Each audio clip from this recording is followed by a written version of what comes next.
Maaf miidhamta beekta? Garbuu bituuf yaaddee gabaa xaafii deemta. Waan jiruu siin taaneef jiruu kee wareegda bookeef titiisarraa nadhii dammaa eegda. Maaf miidhamta beekta? Fakkeessaadhaaf laafta arrabaaf gaggabda. Dogoggora darbirraa barachuu dadhabda. Bakka funyoon hin jirretti jirbiidhaan qabamta. Waadaa waaqaa caalaa waadaa namaa amanta. Ofii murtoo hin qabdu mataan kee wal morma. Balbala mana keef eegda furtuu orma. Aga sagal kakattee sagal jallattutti, aga jireenya kee namaan shallagdutti, aga murteeffattee hin qabaanne cufa kan tufte arraabaa kanarraa abdee tufa miidhamuun kee nafu booris itti fufa. Guyyaa lama dura giddaa ayyaanaatti raayyaa ittisa biyyaa nageenya keessan eegaa jiruuf qarshii buusaa jedhanii uummata silumaa saamamaa ture hiyyoomerraa qarshii 500,000 walitti qabanii sangoota meeqa bitanii fi qalanii nyaachisan.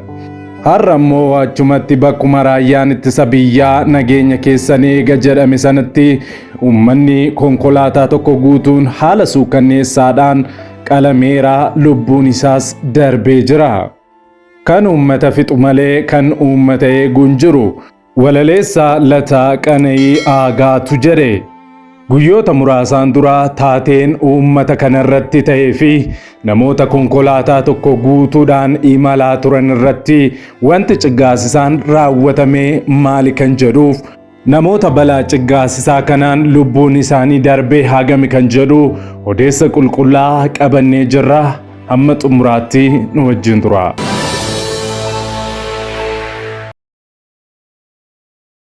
Nagaa fi araarri Kiristoos bakka jirtanitti hunduma keessaniif haa baay'atu. Akkam jirtu daawwattoota Kiristiyaan Miidiyaa.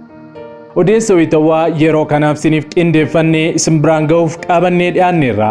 Hamma xumura qophii keenyaatti nu wajjin turaan affeerraa keenya.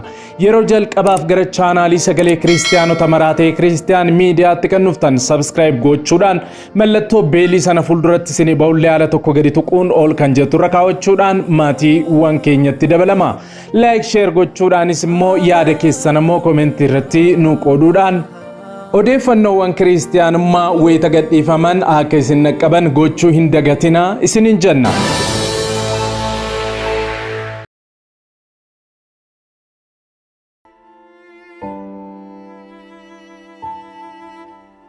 Godina Wallagga Bahaa aanaa giddaa ayyaanaa keessatti haleellaa hidhattoonni imaltoota konkolaataa keessa turan irratti bananiin lubbuun namootaa darbuun erga dhagaamee guyyaa lammaffaa ta'eera. Kan miidhaman ammoo hospitaala galuu isaanii BBC'n ibsa baaseen maxxansee jira.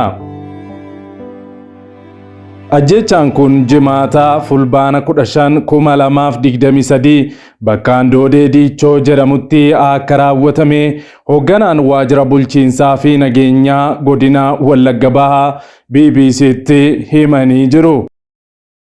Hoogganaan godinichaa Koloneel Lammeessaa Dheeressaa taateen kun naannoo Diichootti kan raawwatame ta'uu ibsuudhaan konkolaataa uummata fe'ee hangar guutee yookaan guuttiin irraa ka'ee gara giddaa deemaa jiru irratti raawwatame jedhan. Koloneel Lammeessaan qaamoleen ajjechaa kana raawwatanis hidhattoota naannichaa keessa socho'an hidhattoota finxaaleeyyii sabaan Amaaraa ta'anidha jedhan. Itti dabaluudhaan hidhattoonni finxaaleeyyii nageenya naannoo sanaa jejjeeqanii jirus jedhan. Hidhattoonni finxaalessa sabaan Amaaraa uummata konkolaataa deemaa jiru karaatti dhaabanii rakkoo geessanii jiru jechuudhaanis dubbatan. Miidiyaa hawaasaa gubbaa gabaasni ajjechaa Diichootti raawwatee hedduu naanna'aa kan jiru yommuu ta'u ajjechaa kanaan namoota hanga ammaatti lubbuun isaanii darbee 34 ta'uu fi akka BBC'n gabaasetti ammoo 30 ta'uun maxxanfamee jira.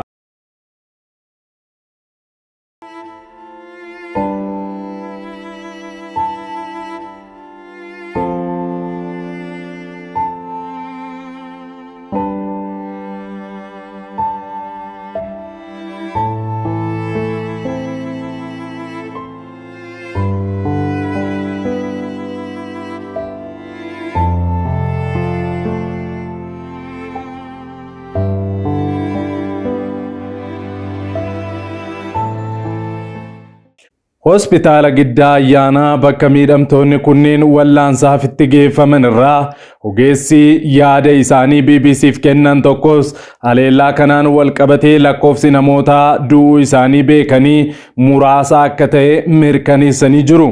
Ogeessi nageenyaaf jecha eenyummaan isaanii akka hin ibsamne gaafatan kun jalqabaa namoonni 5 miidhaa cimaan irra ga'e nu bira dhufan. Isaan yaala ariifachiisaa erga argatanii booda reenfi namoota biroos dhufee jiran. Namoota miidhamanii hospitaalichaa qaqqaban keessaa immoo namni tokko osoo wallaansarra jiru lubbuun isaa darbuus himanii jiru.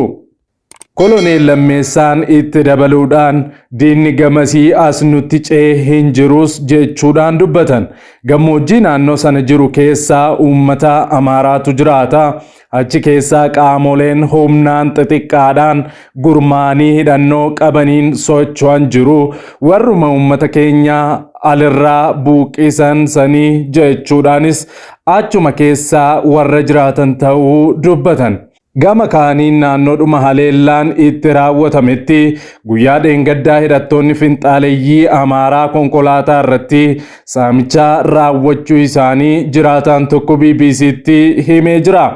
Kaleessaan iyyuu keessan jira hidhattoonni qabeenya keenya akkuma jirutti saamanii na fudhatanii caakkaa keessaa na kaa'anii maallaqaa fi moobaayilas narkaa fudhatan. Dhiiraa fi durba osoo hin jedhin konkolaataa 2 guutuu saaman jedha namni BBC'tti hime kun. Haalli nageenyaa naannoo sana jiru baay'ee yaaddessaa ta'uu fi maatiin wal arguuf illee dhiphisaa fi kan hin danda'amne ta'us himanii jiru.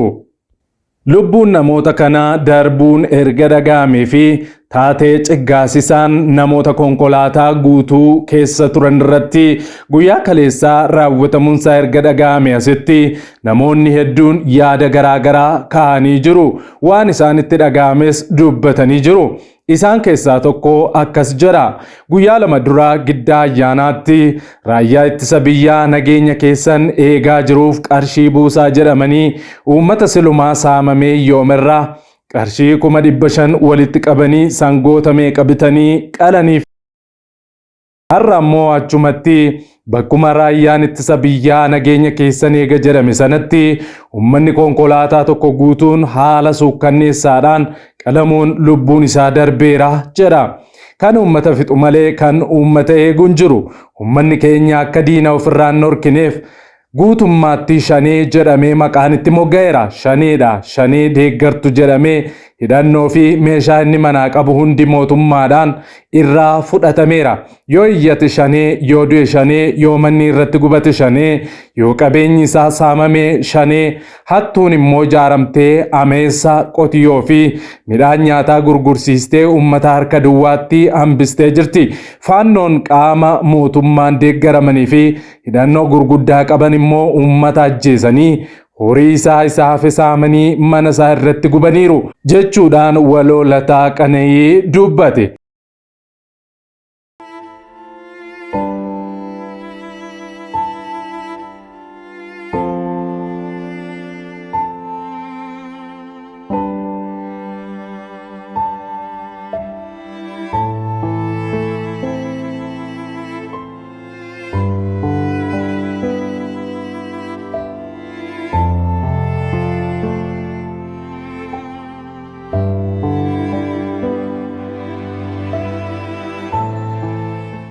Itti dabaluudhaan waloo Lataa Qana'ii ayi yaa uummata koo fira hin qabdu, mootummaa si eegus hin qabdu, gabrummaa fi gidiraan sirra dheerate siif gamte jechuudhaan karaa fuula feesbuukii isaa maxxansee jira.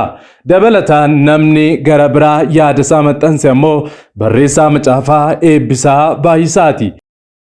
Eebbisaa Baay'isaa akkas jechuudhaan yaada isaa karaa fuula feesbuukii isaa maxxanse. Qeensi biillee hin jirre kabaja hin qabdu.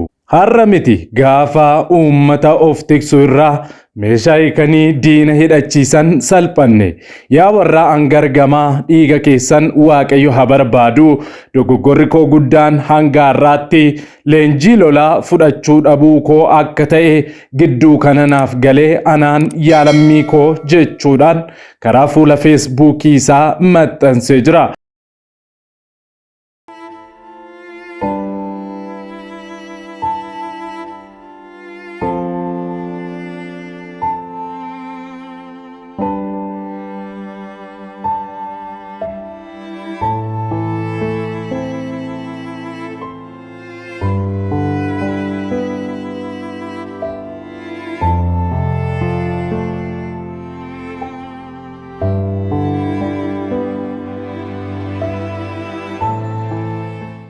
Walumaa galatti taateen tibbanaa hidhattoota sabaan gara biraa ta'aniin namoota nagaa konkolaataa tokko guutuu imalarra turan irratti raawwatame baay'ee kan nama gaddisiisuu fi kan ciggaasisaa ta'edha. Barri 2016 bulee kanaan bari'ee jira. Waaqayyo baraafee nagaa nuuf haa buusu. Maatii miidhamtootaaf jajjabina hawwinaa. Waaqayyo saba dhugaa dhabeef dhugaa haa deebisu. Odeeffannoowwan haaraan wayitaa argamanitti deebinee sa'aatotaa booddee karaa chaanaalii kana kan isin biraan geenyu ni ta'a.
waggoota dheeraadhaaf kiristaanonni miidiyaalee ittiin sagalee isaanii ibsatan dhabuun rakkataa turaniiru.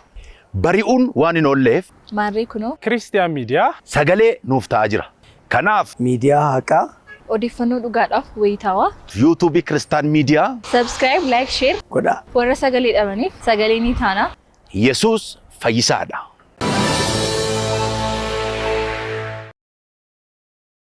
Egaan daawwattoota Kiristiyaan Miidiyaa odeessi Kiristiyaanummaa yeroo kanaaf siniif qindeeffannee kanuma hanga ammaatti daawwattanidha.